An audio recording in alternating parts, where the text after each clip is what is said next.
Oh, shoot.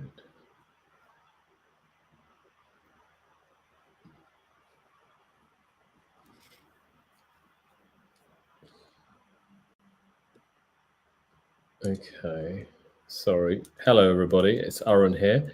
And today we've got technology problems. I've got Chris join with me here, though. So we are going to be talking about how to get international clients. Just bear with me, everyone. So we're just adding people as we go here.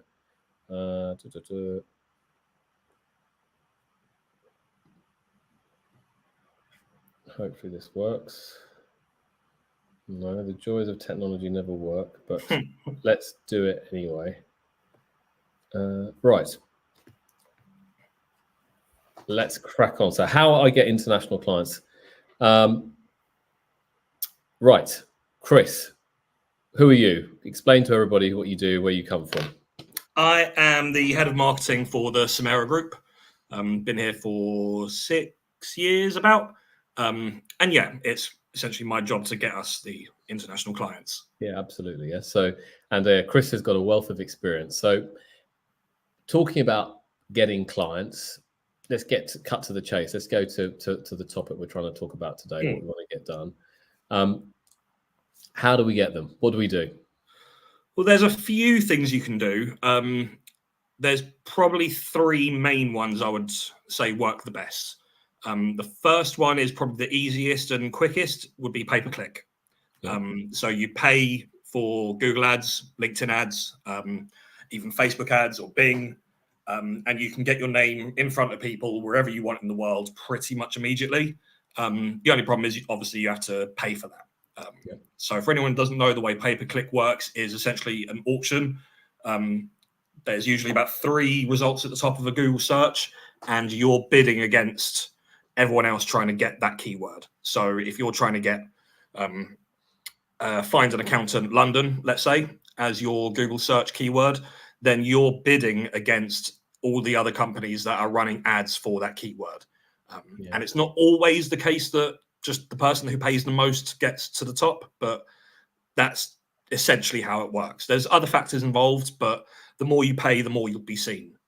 So it can be really quick, really easy, really straightforward, but it can be quite expensive, depending on how many other people are in that sphere and how much they're paying.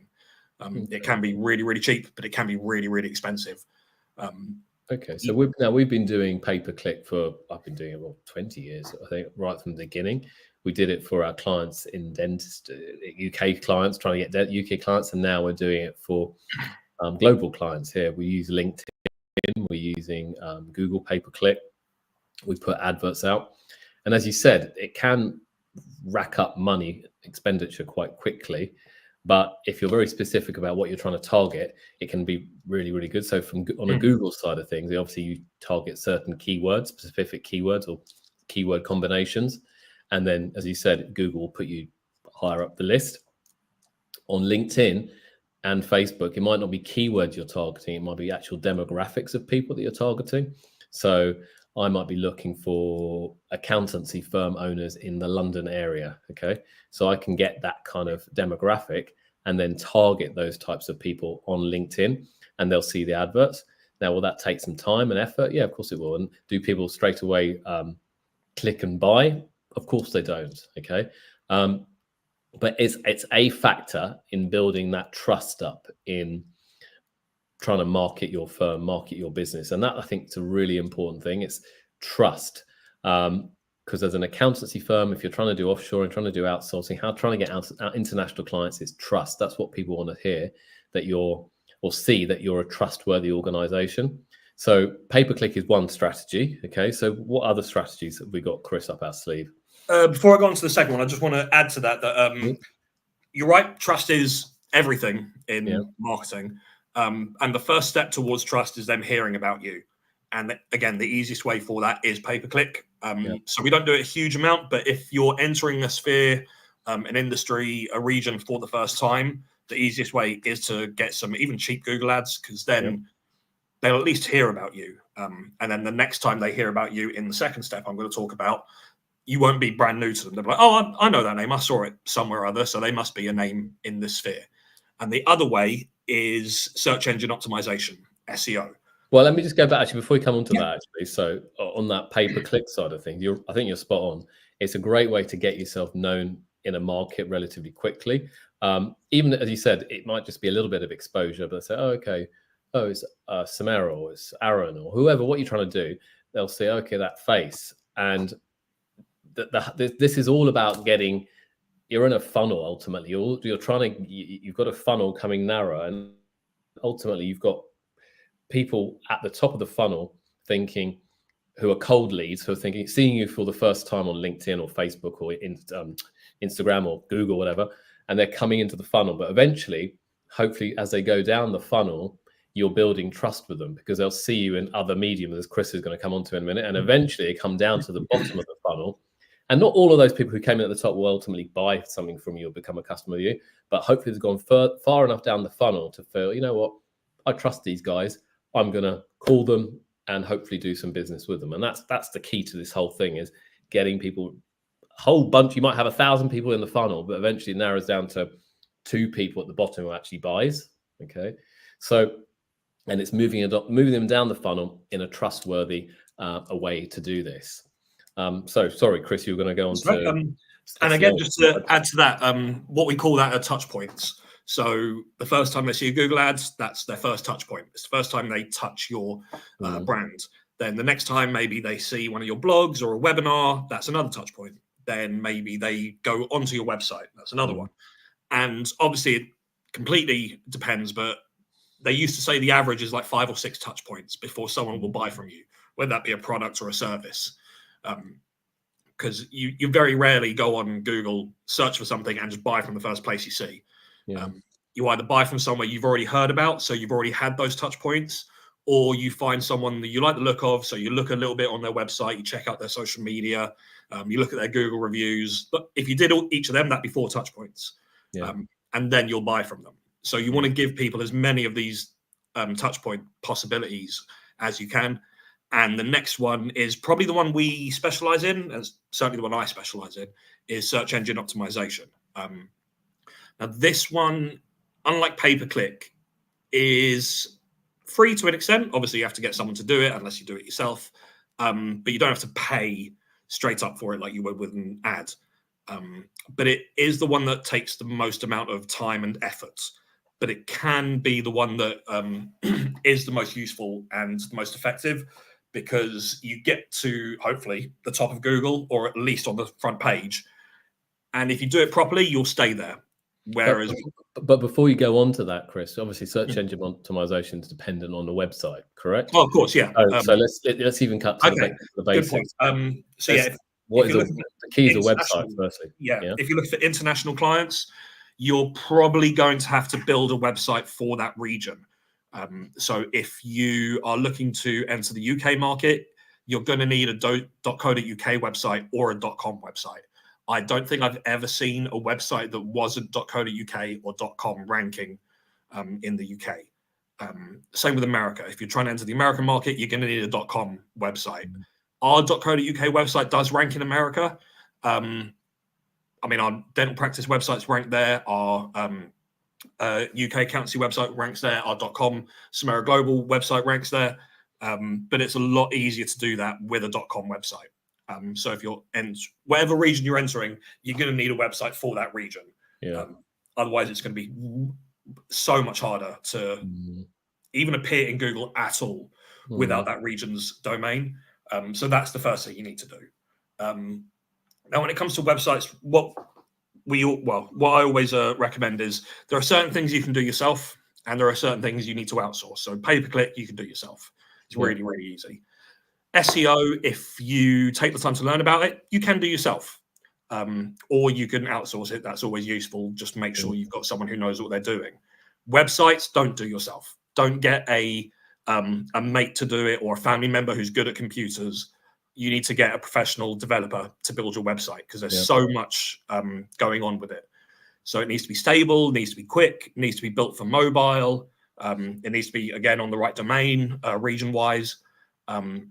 So yeah, we can go into how to build a website and what it needs, but honestly, that's one you need to outsource or get someone in-house to do it. But either way, you need a professional developer, not yourself or a template you find online or a friend or family member. This is something you need to invest in. It's not a cost, it's an investment. But yeah, the basics are fast, stable, well-structured, secure, and mobile-friendly, or mobile-first. So it needs to be built and the user experience has to be really good as well. I think that's exactly. Yeah, the user journey and user experience are hugely important.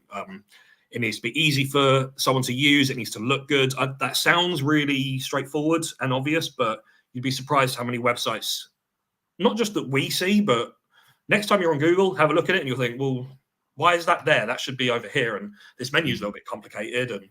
And all those things a few years ago weren't as important because Google's algorithm couldn't really pick that up. It just knew, it used a bounce rate, essentially. It knew people landed on your website, they got bored or they got confused and they left. But now Google's AI algorithms for SEO are so good, it kind of knows how good your website is. And it'll mark it accordingly pretty much straight away. So that's become really, really, really important. So yeah, websites, outsource it.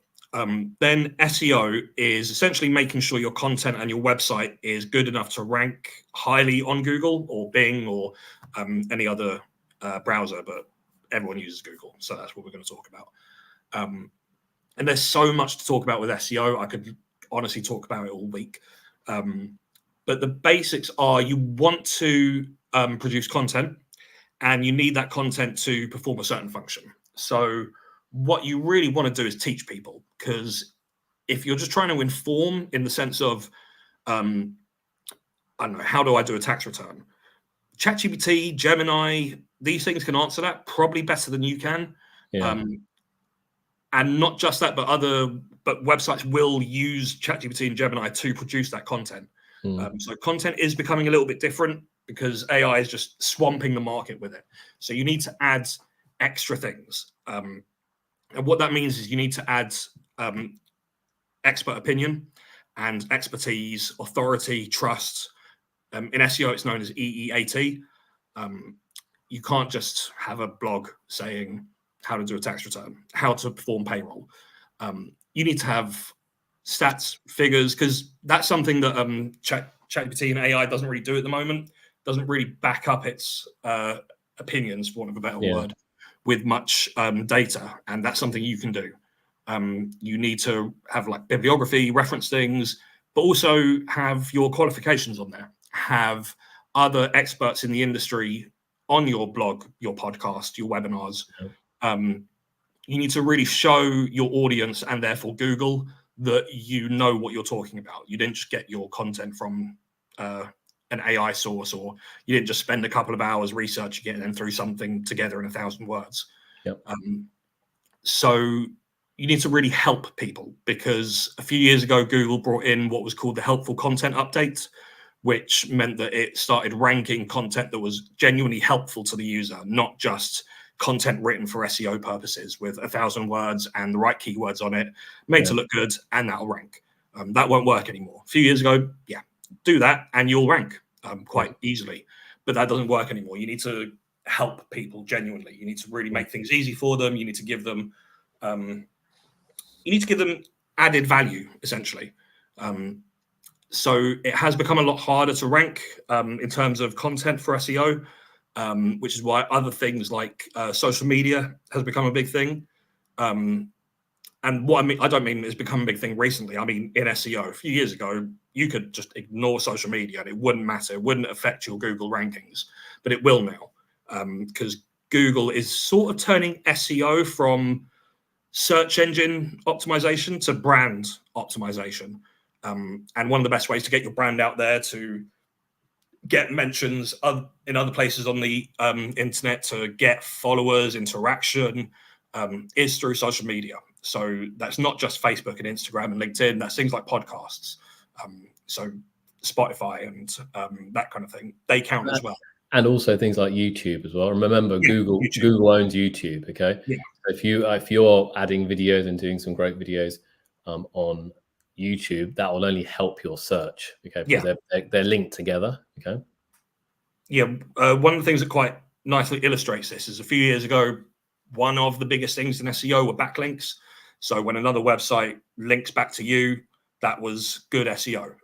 So people would basically go on things like Yell and Yellow Pages and just list their business on local directories and online directories and do that 100 times and you get 100 backlinks. But Google doesn't really care about that anymore because anyone can do that.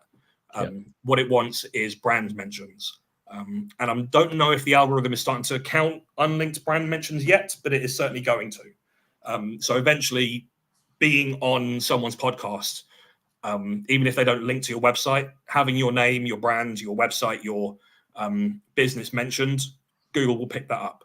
And that kind of brings me on to the third thing I was going to talk about, which is networking. So one of the best ways to get into a new industry is to link up, to connect, to network with people who already exist in that sphere. So you shouldn't be thinking of people as competitors, really. They're opportunities. So, I mean, even just in terms of SEO, forget leads generation, lead conversion for a second. If you can get onto other accountancy or accountants or finance podcasts, blogs, webinars, that's brilliant for you.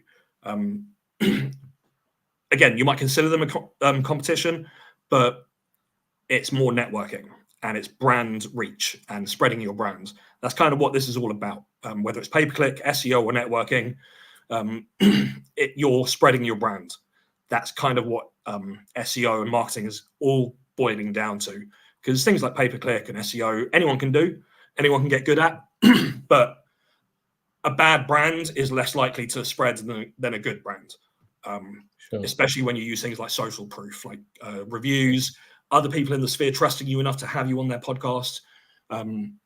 So that's kind of what marketing is becoming, spreading brands and building brands. And I think now, if you look at what people who may be watching this, who watch it in the future, they want to get international clients. So it's not a matter of kind of cold calling, email cold calling. This is a professional industry. It's a matter of building that trust, as I said right at the beginning. And how do you build trust? You build trust by getting mentions in other press, other podcasts. Where you have good content, reliable educational content going out on YouTube or other channels. That's what people want, and that's what international clients want. Okay, because that's how you're going to build your client base. Because they say, "Oh, it's you again. Oh, he was talking about this, or she was talking about that." It's that trust. And I think that's where many people go wrong. In addition, as Chris was saying, networking. Now, obviously, you can network on places like LinkedIn to some extent, but nothing beats meeting people face to face. Okay. However, a big however, I know lots of people do come maybe to do exhibitions in America or UK or stuff, and it's a costly exercise, and you have to think, is it actually worth it? Okay. Probably a better way maybe to kind of maybe attend events and network as opposed to spending tens of thousands of pounds on actually having an exhibition stand in these places.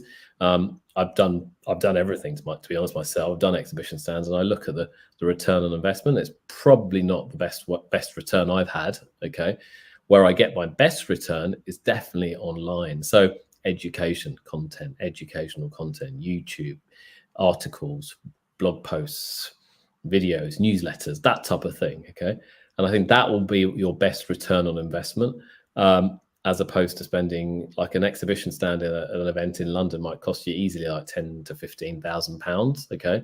And so you need to get a good few clients to cover that. And hopefully you might even get one who would cover that. But sometimes it's quite hard even just to get one client. Okay. So you've got to look at, are they the best avenues for you?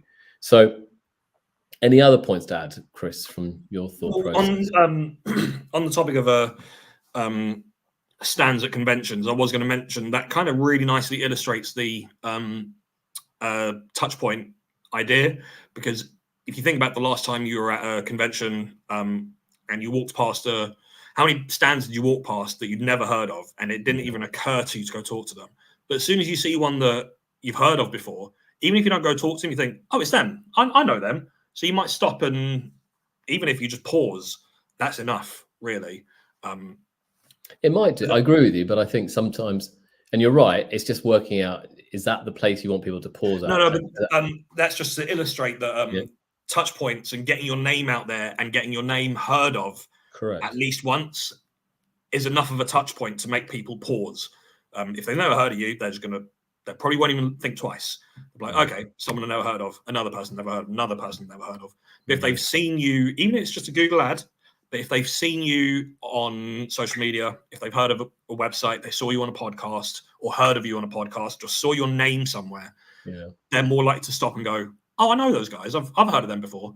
And they're far more likely to then come and talk to you. And that applies all over marketing, whether that be they stumble across your website and they've never heard of you, they're just going to blindly scroll past it. But if they've heard of you before, they might stop and go, I've heard of these guys before. Let me just see what they're doing.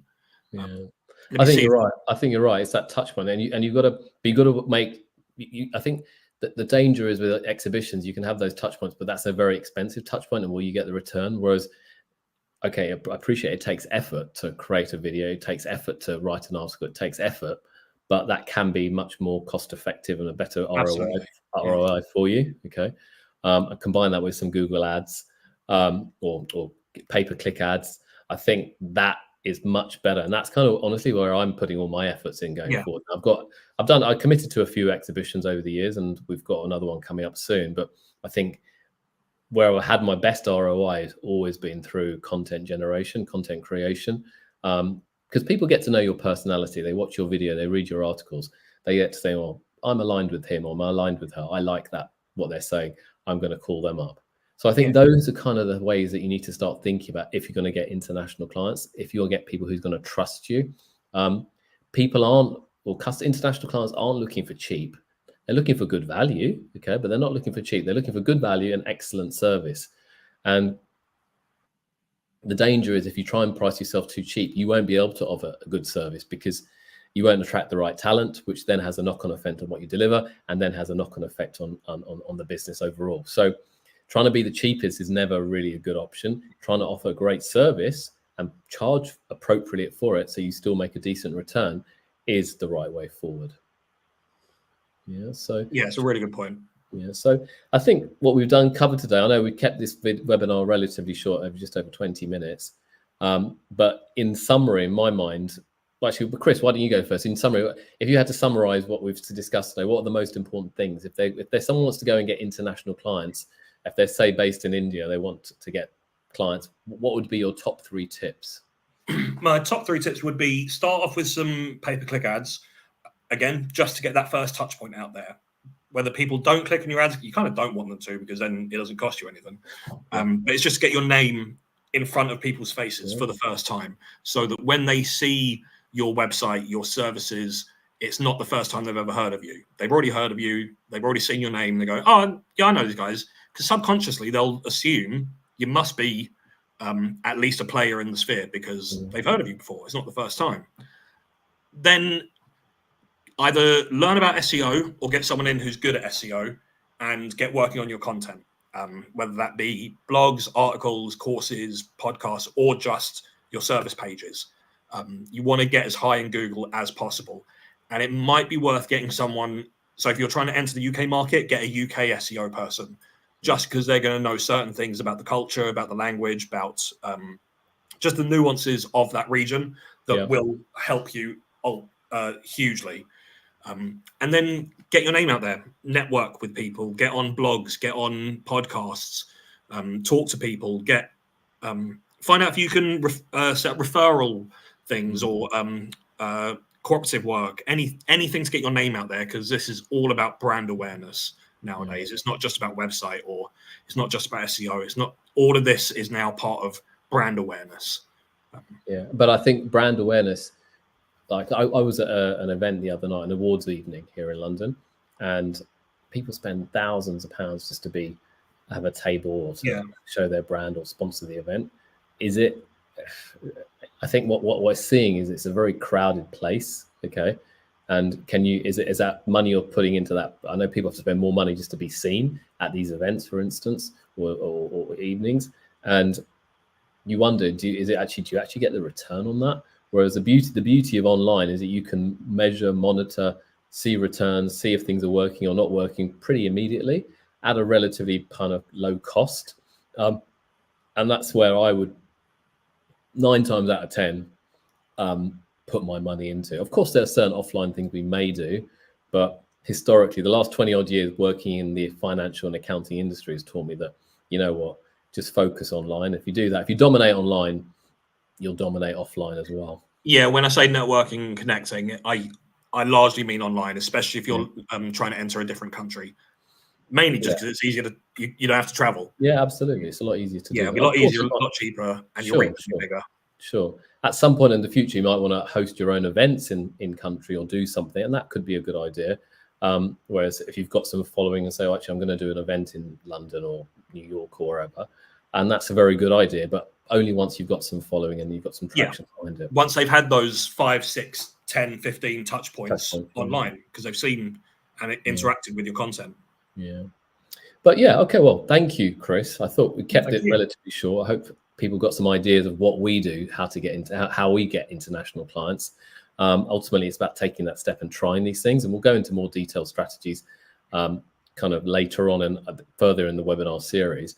In addition, we have the event we've got in Delhi in December in Gurgaon at the Samera Global Summit, where we'll be going into more detail specifics around how to do videos, how to do blog posts, how to write articles, how to do a newsletter, all these types of things. Okay, so if that's of interest, please do come and join us there as well. And we'll also be launching a new course in January on how to market an accountancy firm. Correct. Perfect. Absolutely. Okay. Well, thank you. Thanks, Chris. And I hope people found that useful. And please do watch the recording if you didn't manage to get to attend this today. Okay. Thank you. Thank you very much. Cheers. Bye.